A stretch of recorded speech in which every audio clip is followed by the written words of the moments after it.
Hello, Poirot. Any news, Chief Inspector? You wanted a stocking seller? We have one. Reported by his landlady who thought he was behaving suspiciously.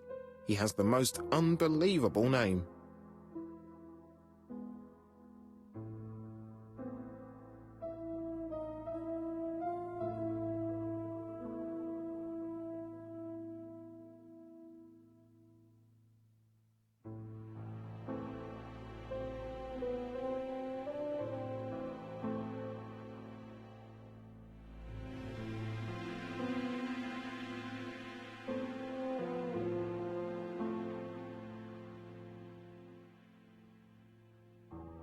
Alexander Bonaparte Cust. Yes, Alexander Bonaparte Cust? How did you guess? Poirot, you have magical powers. It's a serious lead. I called Doncaster. A person matching Cust's description has been seen at the station. He got off the train from London, but after that, nobody knows where he went.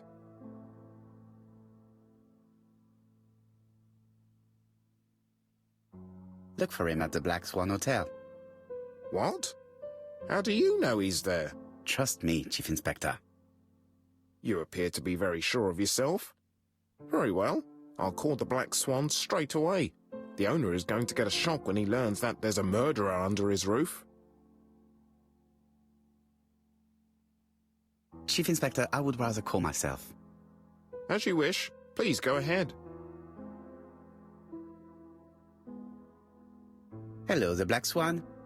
Hercule Poirot here. May I speak to the owner? Speaking. Dick Dudley Dunbar. How can I help you? Is there Mr. Cust among your guests? He arrived today. Shall I call him for you?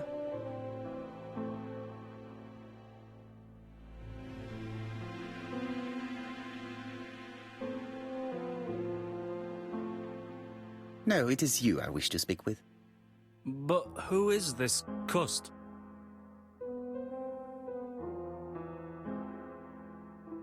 A crook. A crook? He seems such a decent chap. Do you think that Cust might be dangerous? Oh, I do hope you're wrong. He seems so harmless, you know. Oh, yes, completely harmless.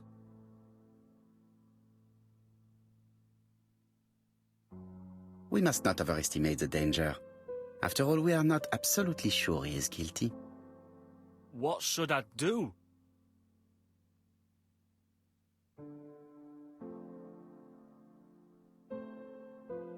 Watch him.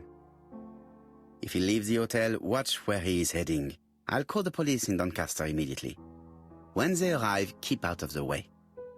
Oh, indeed. I shall keep out of the way. I have a bad heart, you see, and a big shot could kill me. Thank you for having warned me. Hello, Poirot. We have some good news. The police in Doncaster have caught our man at the Black Swan Hotel. They're sending him here by train. While we're waiting to question Cust, we could search his room in London. Where does he live? The Marbury Guest House. I'll see you there. Yes, but start without me. First of all, I have to sort out a few details for Cust's transfer. I understand. À bientôt. Hastings, we are making good progress. Please go and search the room of our #1 suspect. With pleasure. I did have a dentist appointment, but I'll cancel. The dentist. So that is why you are so nervous and bad-tempered. A visit to the dentist is never an enjoyable prospect. But an unavoidable one. Go to your appointment, Hastings. I will manage on my own.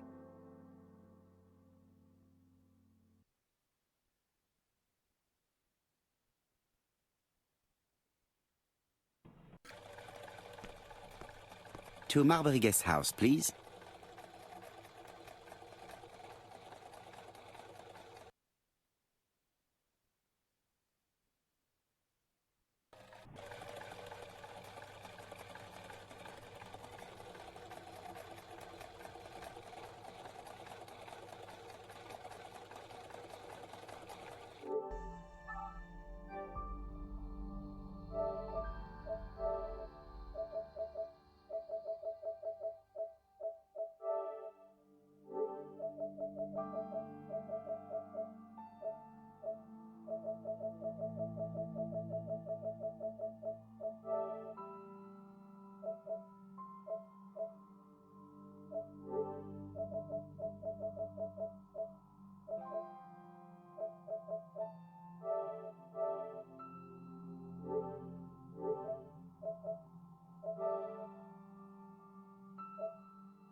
Hello, Poirot? Any news?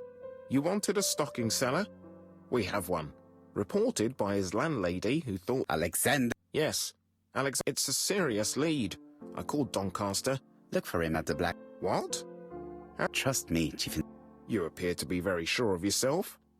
Chief Inspector, I would rather call myself. As you wish. Please go ahead. Speaking. Is there... He arrived today. Shall I call him for you? No, it is you. But who is this Cust? A murderer. A murderer? Under my roof? It's not possible. I don't believe it. Do you think that Cust might be dangerous? Oh, I do hope you're wrong. He seems so harmless, you know. Yes, completely harmless.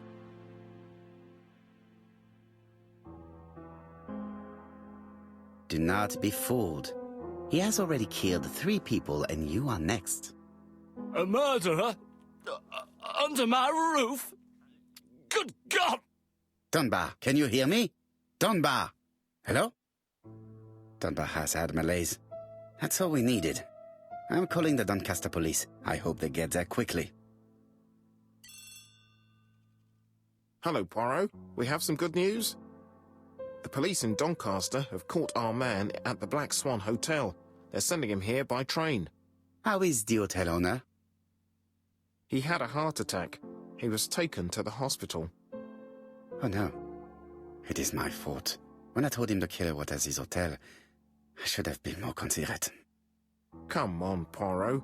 You weren't to know he had a weak heart. But I should have known. I saw his medical records. Do not torture yourself, Poirot. His attack was not fatal thanks to the quick intervention of the ambulance team. Please keep me informed on his progress. You can count on me. I'll do what's needed. I will visit him at his bedside when the murderer is caught. That's typical of you, Poirot.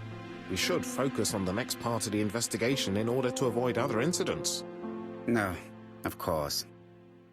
While we're waiting to question Cust, we could search his room in London. Where does he live? The Marbury Guest House. I'll see you there. Yes, but start without me. First of all, I have to sort out a few details for Cust's transfer. I understand. À bientôt.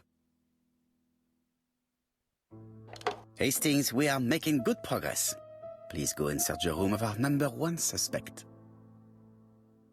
With pleasure. I did have a dentist appointment, but I'll cancel. The dentist. So that is why you are so nervous and bad-tempered. A visit to the dentist is never an enjoyable prospect. But an unavoidable one. Go to your appointment, Hastings. I will manage on my own.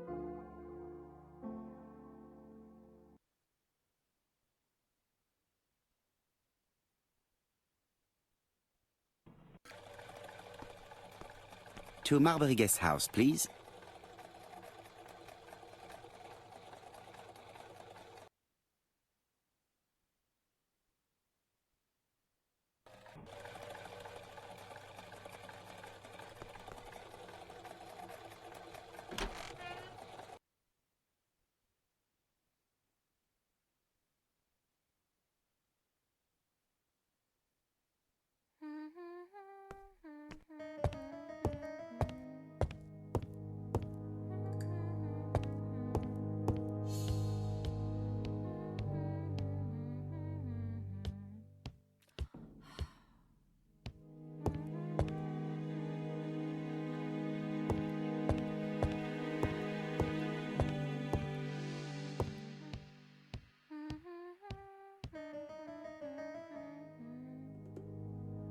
It looks like I've found the real master of this house.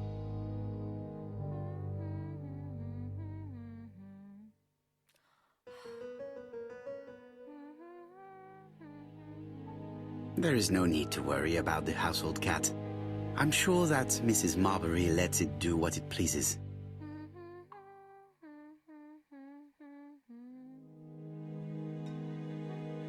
How do you do? You must be Mr. Hercule Poirot. Chief Inspector Jupp told me that you might be coming.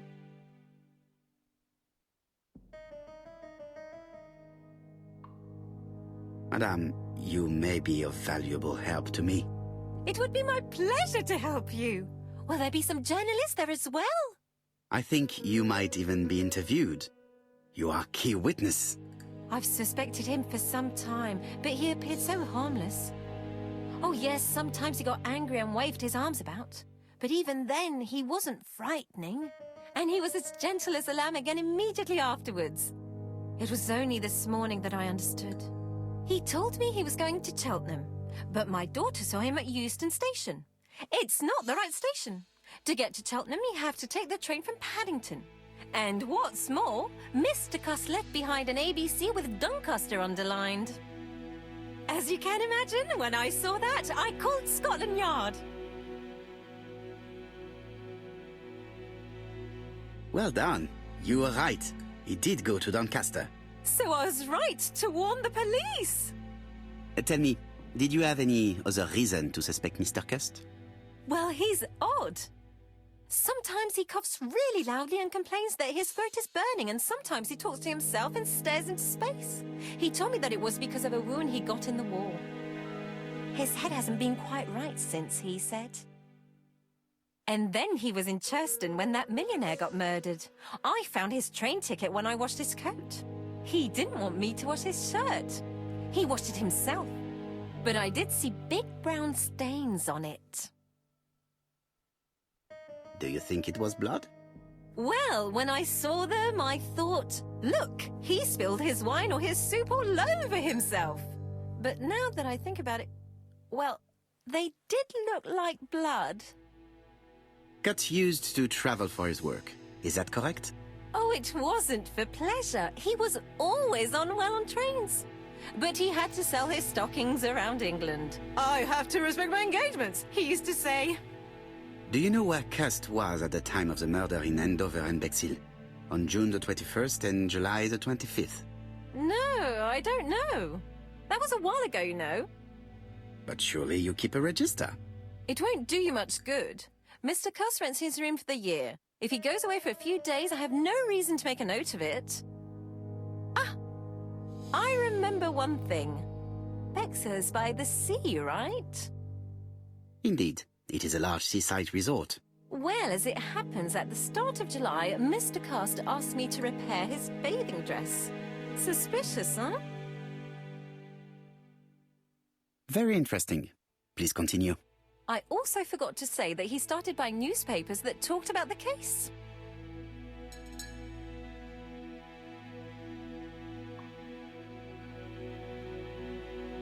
When did he start buying the newspapers? Let's see. I think it was just after the millionaire's murder in Churston. He didn't seem all that interested before that. That will be all for now. I'm going to take a look at his room. Take the key on the counter.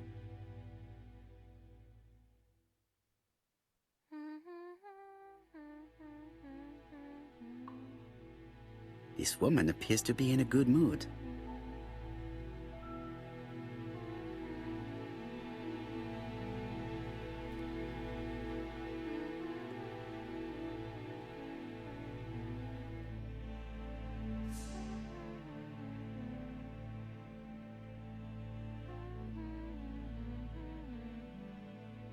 I really would like to help, but I think I've said all I have to say.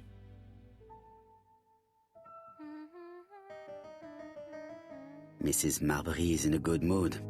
She's working very precisely in producing incredibly thin peel.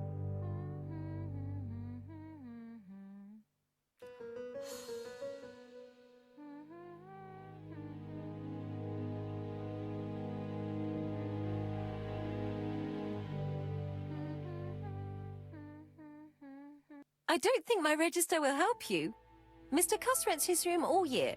If he goes away for a few days, I have no reason to make a note of it.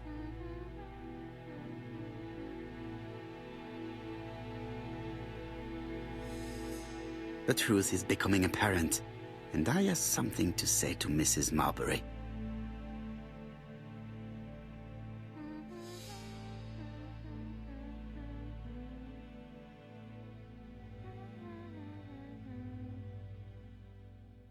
I have something to say to Mrs. Marbury.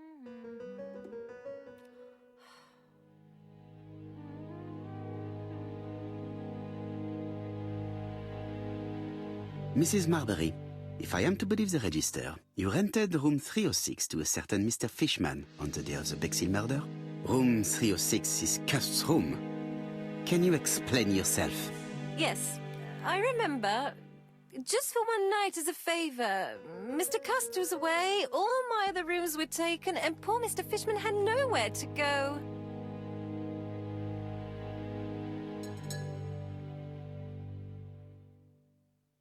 It doesn't matter, provided that you remembered to change the sheets. Oh, do you think so?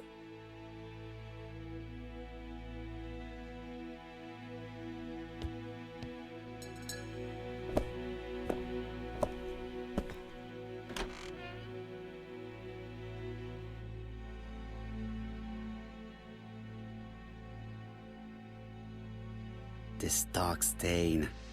It could be blood, but goodness knows how long it has been there.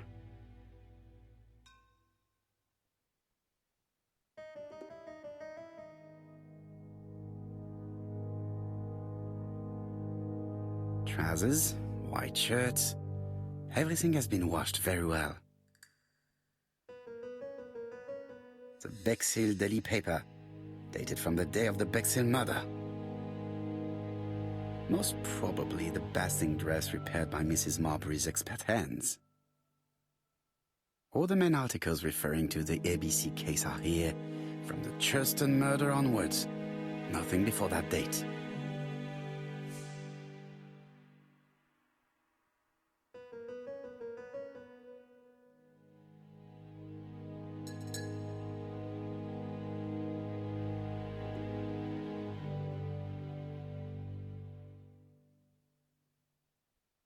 Laudanum Cameron's Chemists. Laudanum, a medicine for coughs.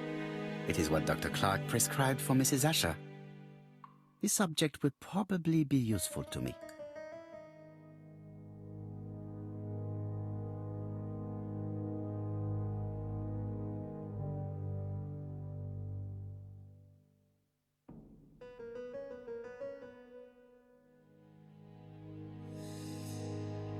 Diethyl barbituric acid, Johnson Company.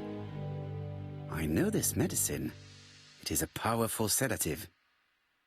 This subject would probably be useful to me.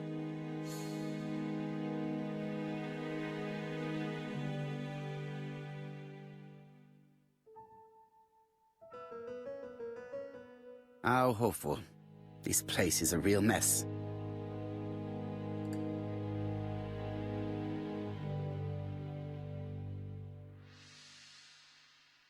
The least we can say that Mr. Cust is not very concerned about order and balance.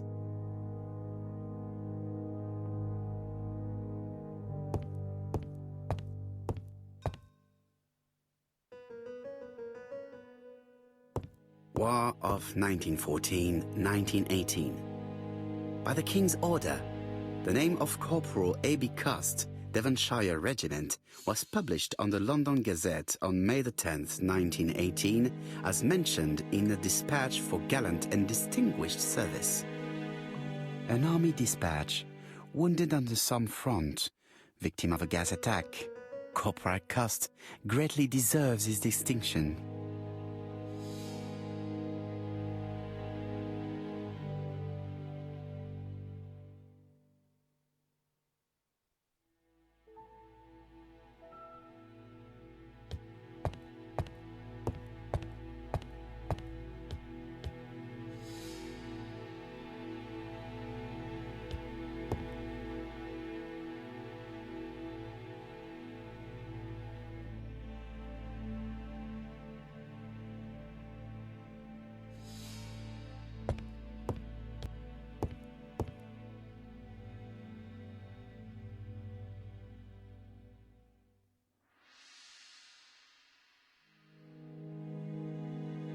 Did Cust drop it when he opened the window? Or was it Mrs. Marbury while she was cleaning? Cust is parsimonious. He keeps his pencils and sharpens them until there is nothing left. It is clear that he did not grow up in luxury.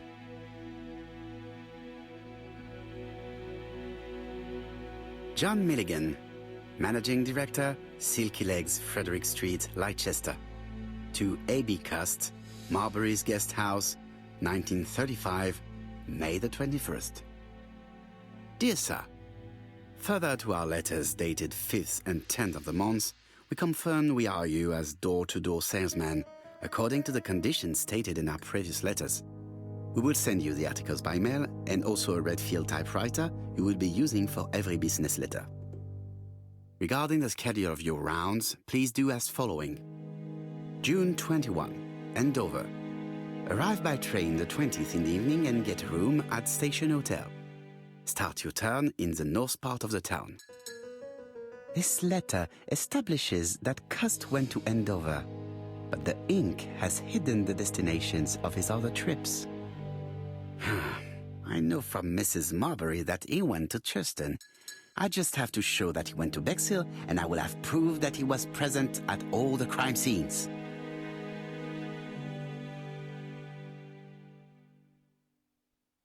It's an ABC.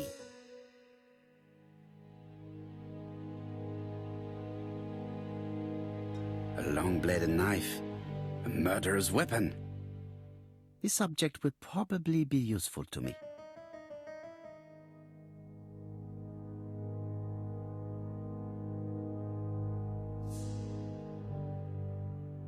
I have to get the ribbon. How am I going to do it?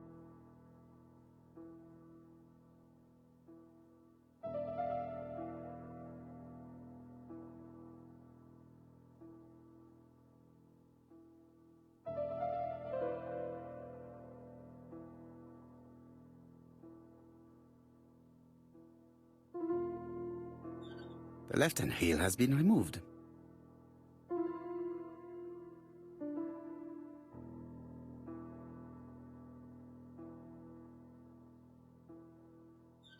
The right-hand heel has been removed.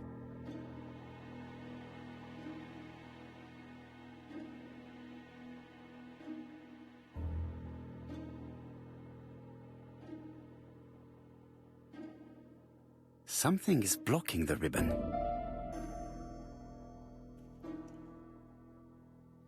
And here is the ribbon. Let us see if it was indeed used to write the letters sent by ABC. I only need the ink ribbon for my inquiry. I will let Jack clean the keyboard if he wishes.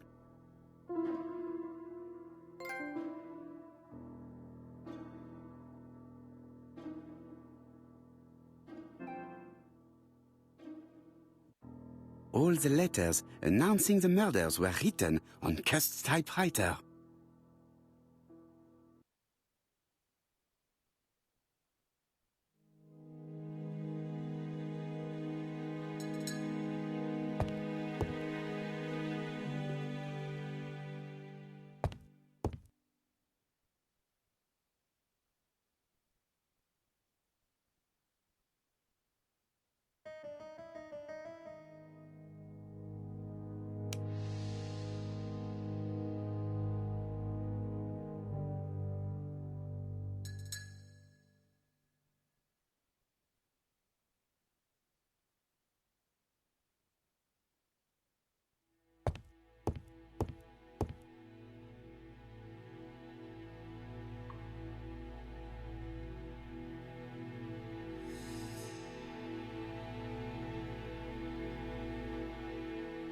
ABC guys, enough to sign about a dozen murders.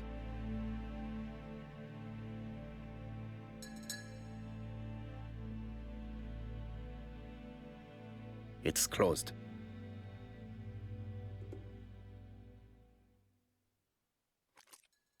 This knife is very useful.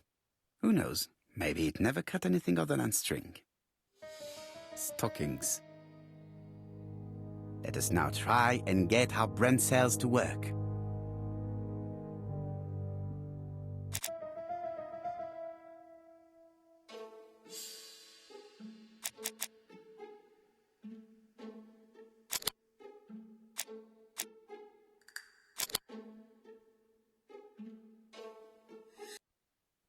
The register shows that Cust did not sleep at the guest house on the day of the murder. Where was he? Bexhill. The Bexhill paper reveals it. Cust bought this newspaper in Bexhill on July the 25th. No use continuing the inspection of this room. I've seen all there is to see.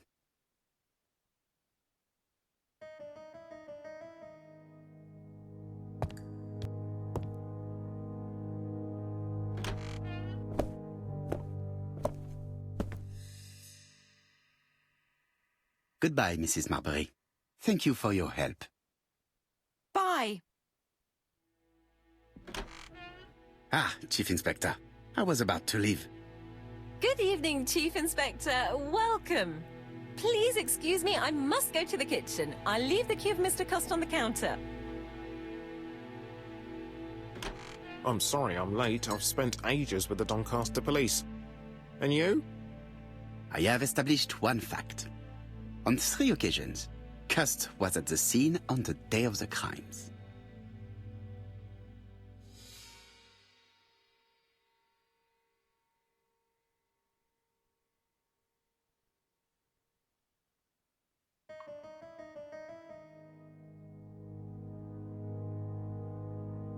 I've listened closely to what you have to say, Poirot. For me, there's no doubt Cust is guilty. Do you have any element that might prove the contrary? That is what we're going to look for. Let us now try and get our brain cells to work.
The evidence against Cust is overwhelming. His presence at the scenes, the knife, the blood-stained shirt, the ABCs in a box. C'est vrai. However, the blood Mrs. Marbury saw on Cust's shirt may have been his own. According to his medical records, he suffers from hemoptysis. The murderer cut Sir Carmichael's throat from behind, and the blood spurted outwards.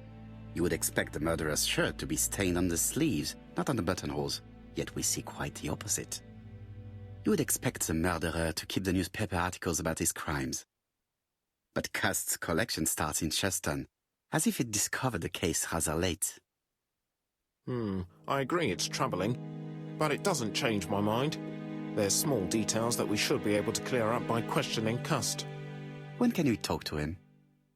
Doncaster is sending him to us on the first train. Are they questioning him already? He says he can't remember a thing. It's plausible. Doctors say he suffers from absences and amnesia. Mrs. Marbury has confirmed this. He may have done the murders in an altered state. A familiar situation. It's not enough to clear his name. Dr. Thompson insisted that even if you don't know what you're doing, you never commit a murder without wanting to. Très intéressant. I shall remember that. Right.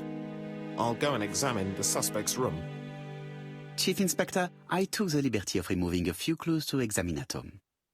All right, we'll discuss them tomorrow. In the meantime, I'm going to see if you've missed something.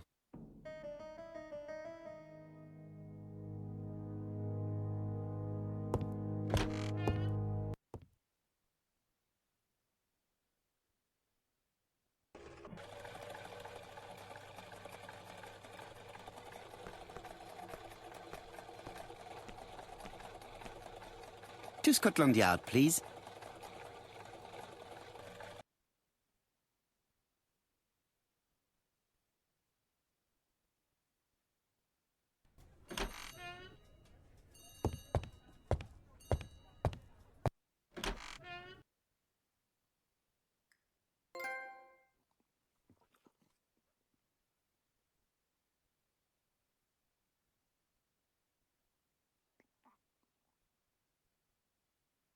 This man is not in good shape.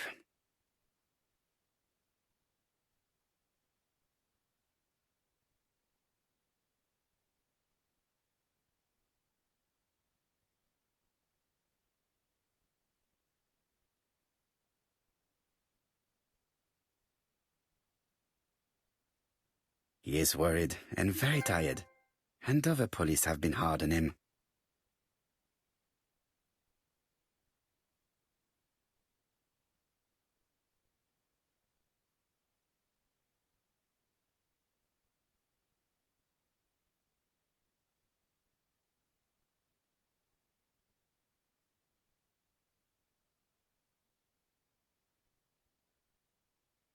What do you want from me?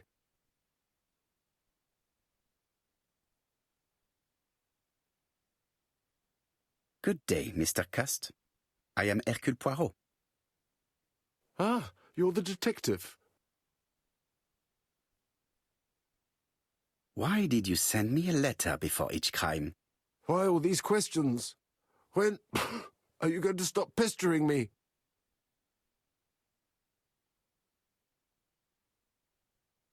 Très bien. You did not hide these letters.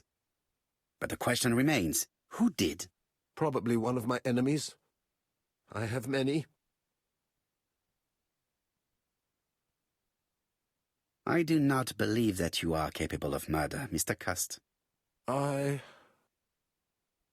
hope not. You suffered during the war. It's true. I was wounded. I suffered. But the army was the only place I didn't feel inferior. No questions. Just orders to follow. But ever since you were wounded, you have absences, bouts of amnesia. And headaches. Professor Clark treated you. Yes, a few years ago he really helped me with my burned throat. Of course, you never considered killing a doctor who took such good care of you. No, never. You were seen at all the crime scenes. Yes, I was. I travel a lot, but not for pleasure. I am terribly unwell in trains. But I had to respect my engagements. My employer gave me very precise written instructions about the towns I had to visit. Let's see. The company you claim to work for, Silky Legs, has never heard of you. And as for these letters they sent you, they were written on your own typewriter. The company sent me the typewriter when I started working for them. Yes, but the letters were received afterwards. So it would appear that you typed them before sending them to yourself. I don't remember. Good God! I don't know what's happening to me. My head hurts terribly.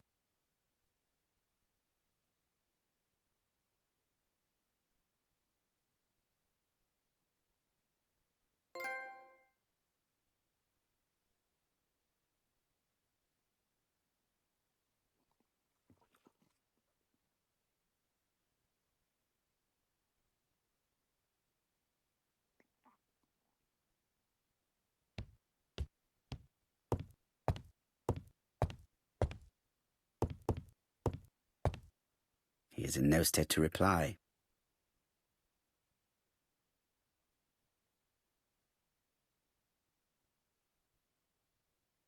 I know this medicine.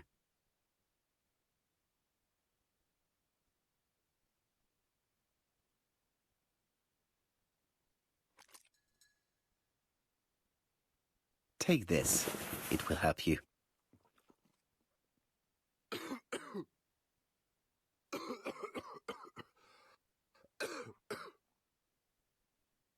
Oh, I think I'll be fine. Let us see, Cust. Look at me. You know very well that you committed these murders? Yes, I know. But I'm not wrong in saying that you do not know why you committed them. No, I don't.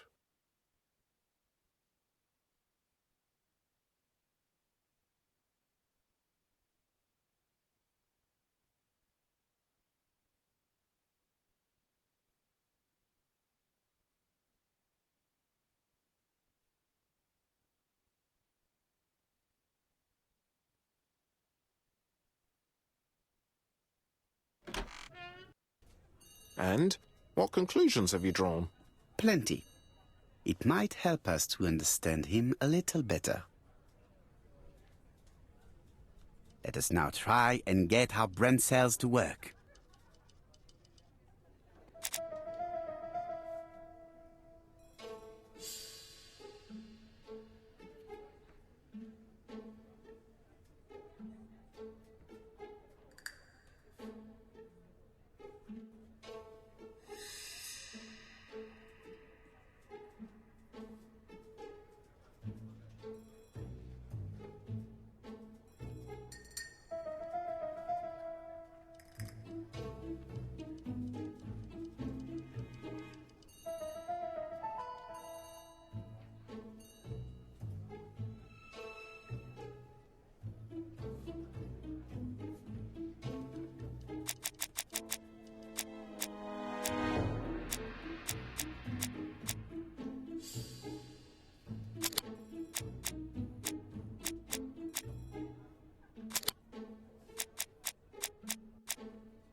I don't see any clearer than before. This is worse. There is one point to highlight. C'est curieux. Cust admits that he killed, but he does not know why. What did Dr. Thompson say? Even if Cust killed while in an altered state, it still must have been his deepest desire. He must have had a motive. Let's keep it simple. Never mind his motive. He confessed. But you see, he can confess to anything and everything. He denied the murders and then he confessed to them. He confirmed that he never typed the letters. Then, with great ease, I managed to get him say quite the opposite. Come on, he behaved like a guilty man. He lied to his landlady. Because deep down he believes himself guilty. From the papers, he noticed that he had always been at the scene of the crimes. He must think that he killed and then simply forgot what he had done. How can you be so sure? Let us look at his psychological profile. You will understand my point of view. Let us now try and get our brain cells to work.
You see? Cust's character is quite the opposite of the murderer's. But if he's a madman, can we really talk about his character? You know very well that our murderer does not behave like a psychopath. Apart from the signature, there is no ritual repetition in the choice of victims. Very well, you're right as always. So we have no confession, no culprit, no suspects, nothing. And all that after 2 months of inquiry?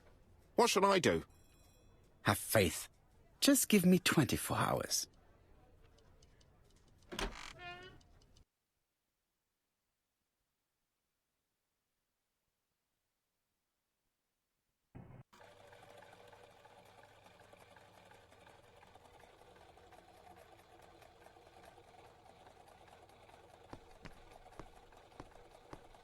To Whitehaven, please.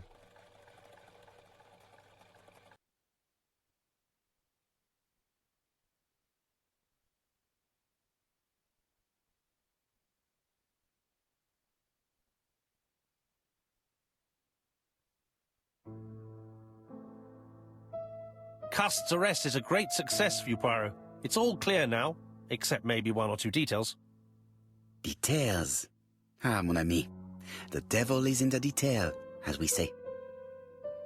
Excuse me? Patience, Hastings.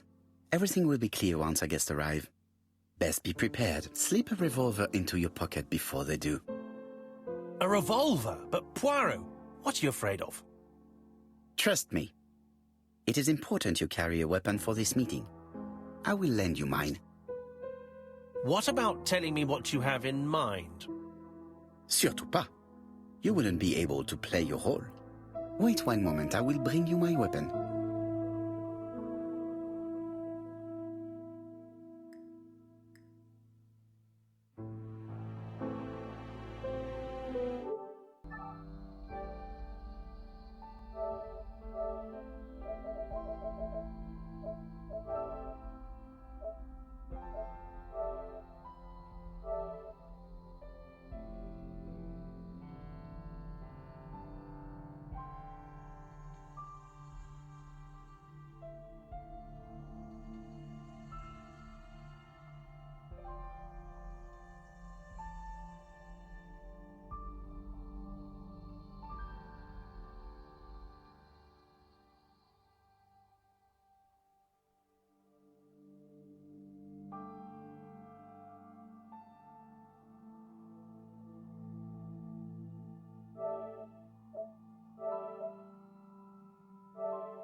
Hastings' photo album.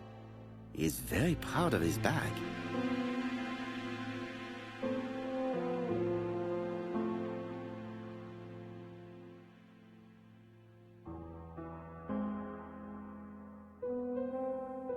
Churston, Devon...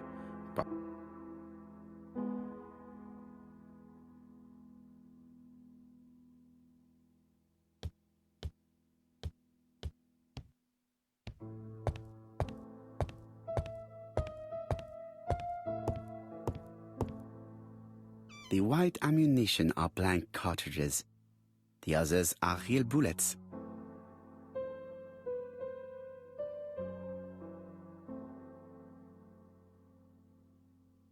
The revolver is loaded with blancs. I still have time to choose real bullets.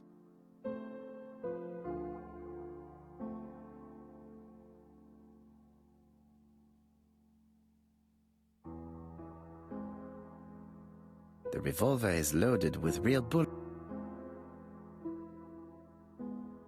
The revolver is loaded with blancs. I still have time to choose real bullets.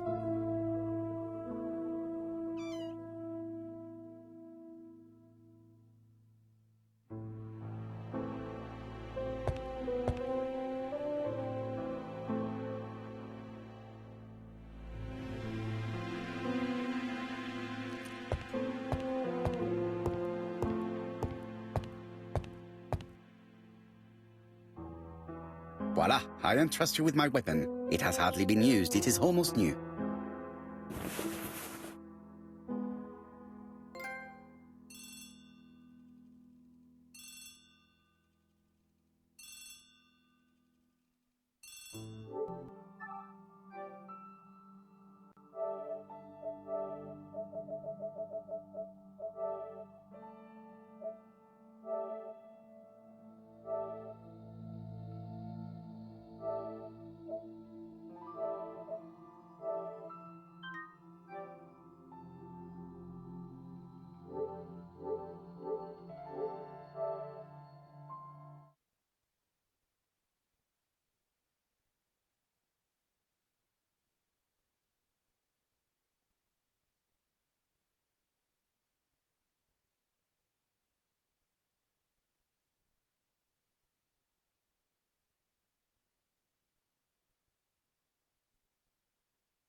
The white ammunition are blank cartridges.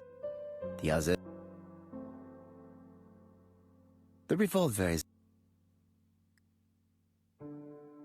The revolver is loaded.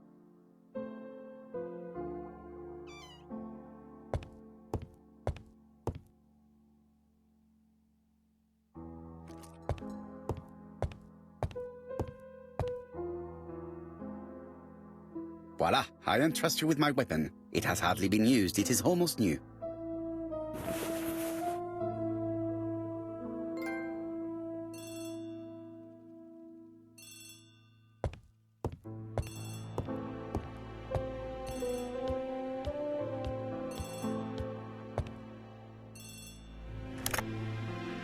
Chief Inspector, is that you? Yes. Sorry, but we haven't found anything.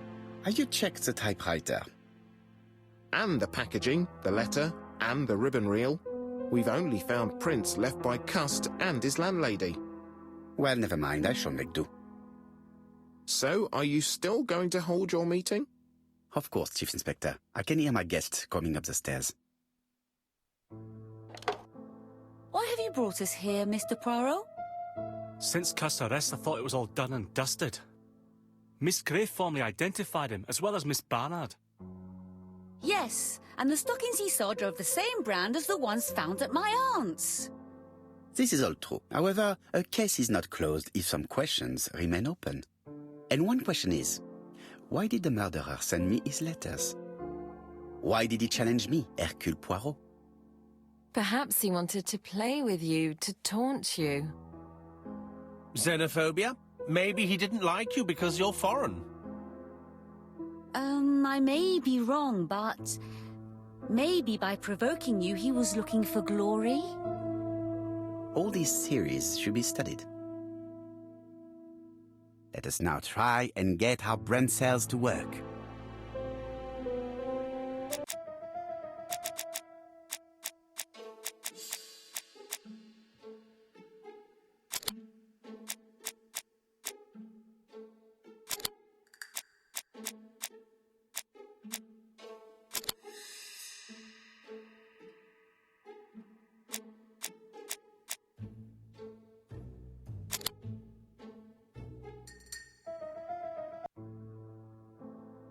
Is everything clear now?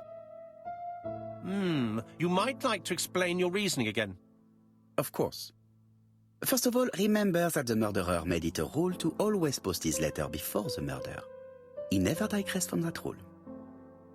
However, in Churston, he encountered a problem. The village has only 500 inhabitants. With advance warning, it would be easy to arrest him. Therefore, the murderer delayed his letters deliberately with the wrong address. The plan wouldn't have worked if he'd sent it to Scotland Yard or the papers because everybody knows their addresses. The mistake would have been corrected and the letter would have been on time. That is why the murderer chose me as the recipient. Because for his plan to succeed, it was necessary for at least one of the letters to have a wrong address and get lost. It was very cunning. Absolument. It is a very subtle plan. It matches the profile we have drawn up of him perfectly. That of an intelligent, daring and calculating murderer. But that's not how you describe Cust. You are quite right, mademoiselle. Like you, I find it hard to believe that this dull character is the clever murderer we are looking for. Do madmen... I mean, if he's mad, he might have two very different sides. No doubt. But the murderer is not mad. All the specialists agree that he does not have the profile of a psychopath. But if Cust is not guilty, how do you explain his presence at the scene of the crimes? Mr. Clark, the answer to your question is in the medical records of your brother's patients. Documents which Cust most certainly did not have access to. Let us now try and get our brain cells to work.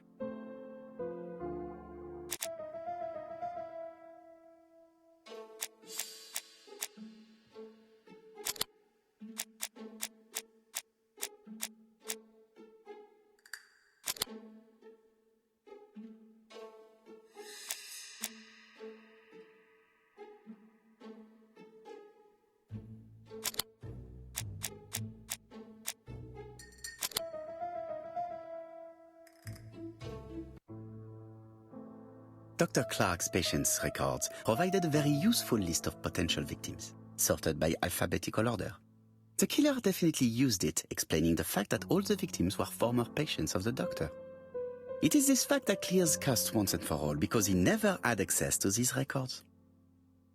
So how did he happen to be at the scene of the crimes?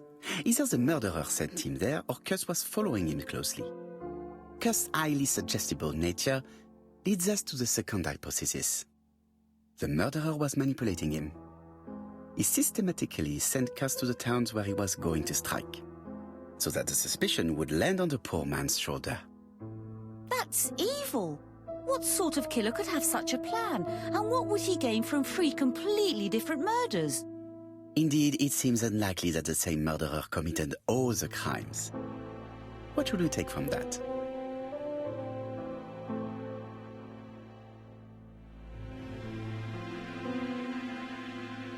Just one murder was of benefit to the murderer. The others were just diversions. On reflection, there is only one conclusion. The murderer killed once out of interest and twice to divert our attention. This reasoning points at two potential culprits. Franklin Clark. Donald Fraser? Yes, mademoiselle. That's good thinking. Mr. Fraser may have killed Betty out of jealousy. Mr. Clark may have killed his brother in order to inherit his large fortune. Both have a motive. But Donald did not have access to Dr. Clark's records. Please allow me to disagree with you, mademoiselle.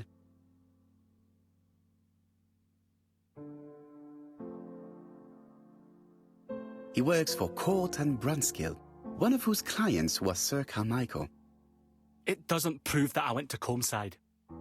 You could have done it, and you may have used the opportunity to take a look at Sir Carmichael's records. You think I'm guilty? You or Mr. Franklin Clark? That's ridiculous. Both of you have a motive. The question is, which of you has the profile that most resembles the murderer? Let us now try and get our brain cells to work.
Ladies and gentlemen, Donald may share many character traits with the murderer, but he does not have his cold indifference. He has a temper. It is hard to imagine him planning anything. Also, jealousy is his motive, and crimes of passion are rarely planned. Right, I suppose it's my turn to be subjected to the same scrutiny. Absolument, Mr. Clark. Let us now try and get our brain cells to work.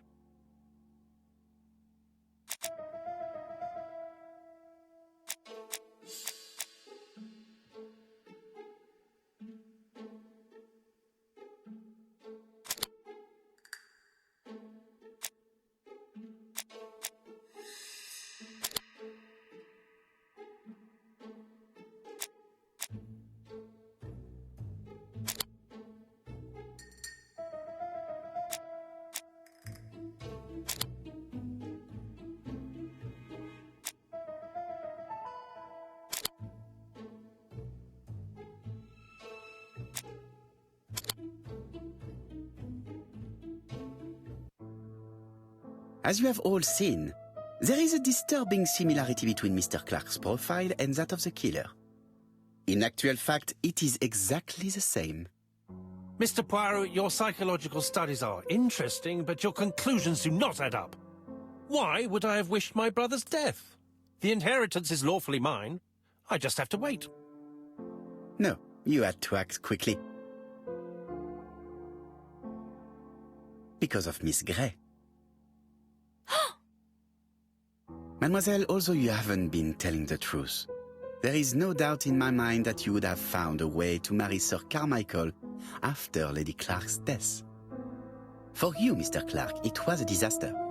If Miss Grey had children by your brother, you would not have inherited a thing. You realized the danger after reading several letters from Comeside, especially one in which your brother opened his heart to you. So you hurried home from China, and you took action.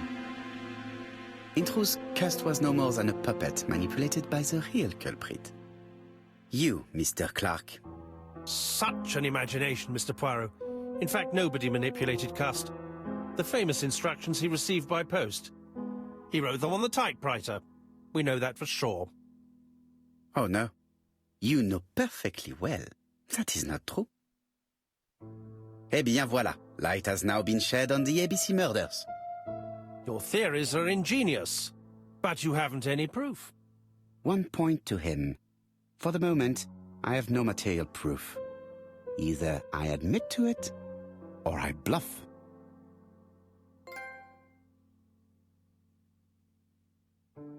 One thing proves it. The prints you left on Cust's typewriter. Enough. Oh, of course you wiped the typewriter before sending it. But not carefully enough. Scotland Yard has found your print along with those of Cust.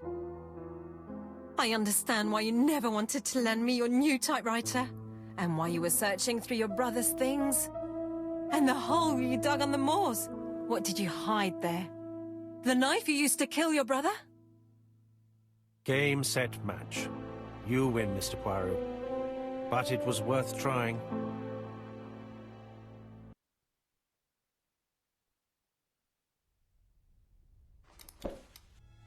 Don't come near me! I'll never let you take me, Mr. Poirot!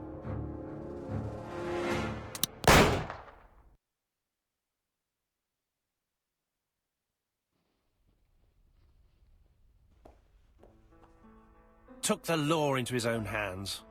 He had no right. He should have paid for his crimes. I should have expected what he did. Come on, Poirot. Everybody makes mistakes. Exactly.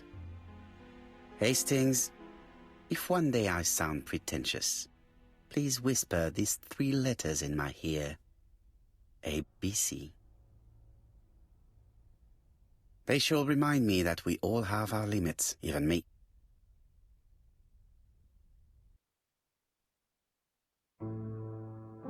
Disappointed at having missed the chance to become Lady Clark, Thora Grey left England. Donald Fraser and Megan Barnard married. On Poirot's recommendation, Mary Drower started to work for Lady Clark. The elderly lady's condition suddenly took a turn for the better. And a few months later, to Dr. Logan's great surprise, she was back on her feet again. According to this eminent physician, it appears to be an extremely rare case of spontaneous remission. Lady Clark has enjoyed very good health ever since.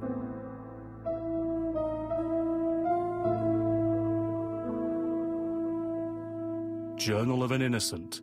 The incredible story of ABC. As for A.B. Cust, after being advised by Poirot, he made a great deal of money by selling his story to the press. And as for me, and with business booming, the Black Swan has become the #1 tourist attraction in the whole of Yorkshire, even more popular than York Minster.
The white ammunition are blank cartridges. The revolver is low. The revolver is low.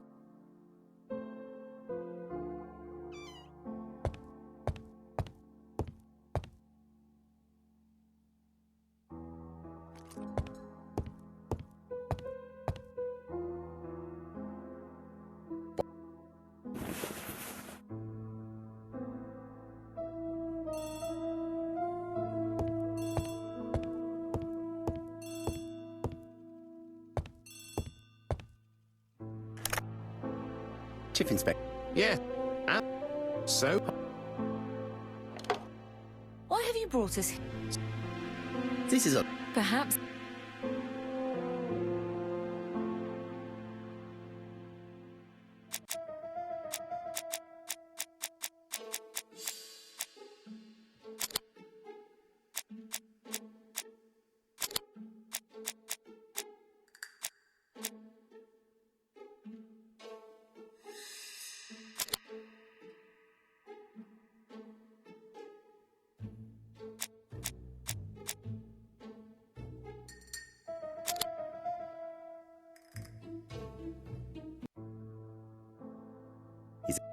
Of course. First of all, remember that the murderer made it a rule to always post his letter before the murder. He never digressed from that rule. However, in Churston, he encountered a problem. The village has only 500 inhabitants. With advance warning, it would be easy to arrest him. Therefore, the murderer delayed his letters deliberately with the wrong address. The plan wouldn't have worked if he'd sent it to Scotland Yard or the papers because everybody knows their addresses. The mistake would have been corrected and the letter would have been on time. That is why the murderer chose me as the recipient. Because for his plan to succeed, it was necessary for at least one of the letters to have a wrong address and get lost. It was very cunning. Absolument. It is a very subtle plan. It matches the profile we have drawn up of him perfectly. That of an intelligent, daring and calculating murderer. But that's not how you describe Cust. You are quite right. But if... Let us now...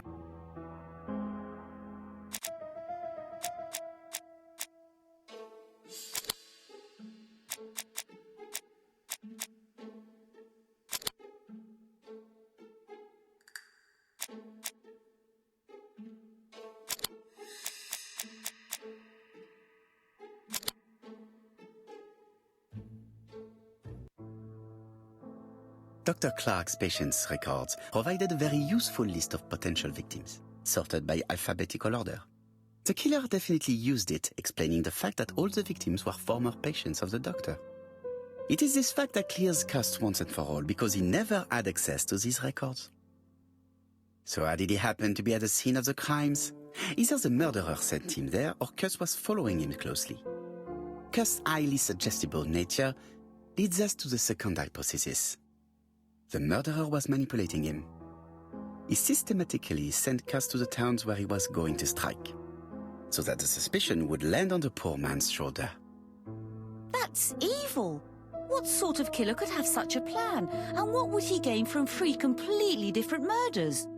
Indeed, it seems unlikely that the same murderer committed all the crimes. What should we take from that?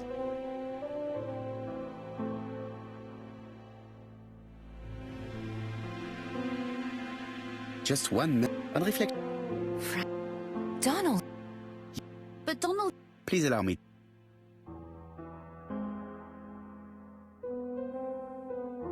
He works for... It... Let us...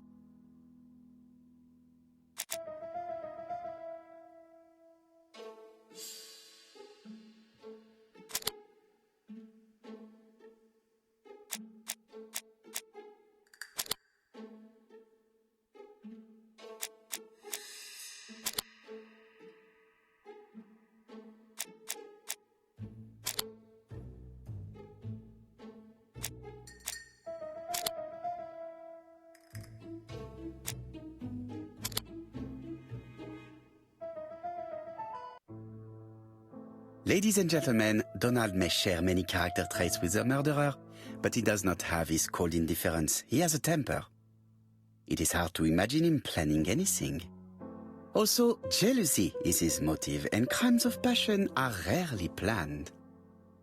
Right, I suppose it's my turn to be subjected to the same scrutiny. Absolument, Mr. Clark. Let us now try.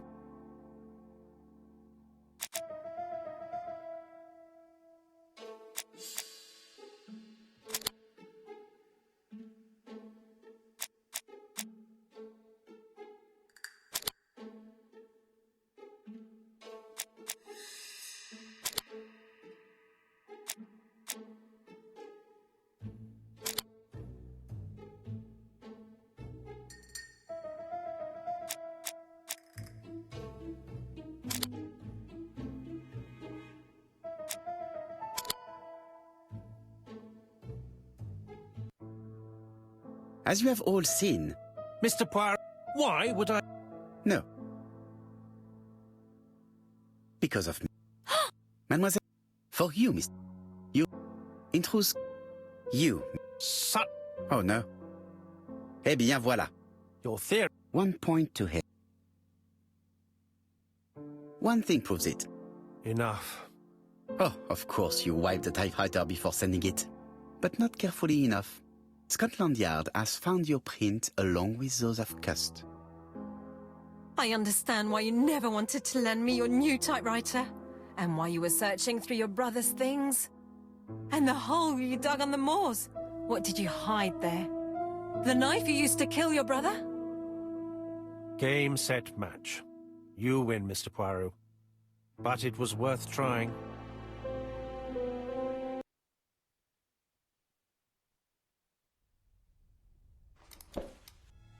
Don't come near me! I'll never let you take me, Mr. Poirot!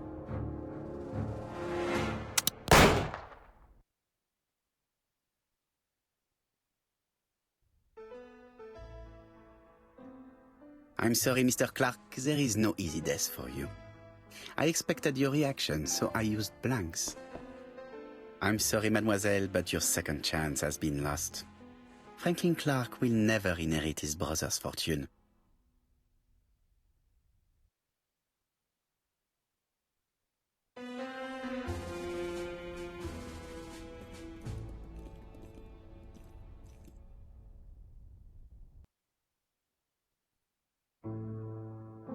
Disappointed at having missed the chance to become Lady Clark, Thora Grey left England. Donald Fraser and Megan Barnard married. On Poirot's recommendation, Mary Drower started to work for Lady Clark. The elderly lady's condition suddenly took a turn for the better. And a few months later, to Dr. Logan's great surprise, she was back on her feet again. According to this eminent physician, it appears to be an extremely rare case of spontaneous remission. Lady Clark has enjoyed very good health ever since.